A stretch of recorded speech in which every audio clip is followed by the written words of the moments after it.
ఓం శ్రీ మాత్రే నమః. అందరికీ నమస్కారం. ఈరోజు మా ఆడపడుచు వాళ్ళ ఇంటికి వెళ్ళామండి.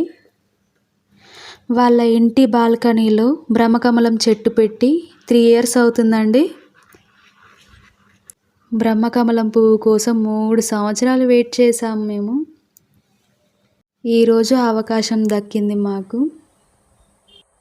ఈరోజు అమావాస్య కావడము, ఇదే రోజు బ్రహ్మకమలం పువ్వు పూయడము మేము ఎంతో మహా అదృష్టంగా భావిస్తున్నాము. ఈ పువ్వును ఫస్ట్ టైం అండి చూడటము. ఎంతో అందంగా ఆకర్షణీయంగా ఉంది. మా ఫ్యామిలీ అంతా కలిసి బ్రహ్మకమలం చెట్టుకు పూజలు చేశాము. మేమంతా చాలా హ్యాపీగా ఫీల్ అవుతున్నామండి. ఆ పువ్వు చూడండి ఎంత అందంగా ఉందో. అంతేకాదండి, రేపటి నుండి శ్రీ మహాలక్ష్మి దేవికి ఎంతో ఇష్టమైన శ్రావణ మాసం ప్రారంభమండి. అందరికీ శ్రావణ మాస శుభాకాంక్షలు.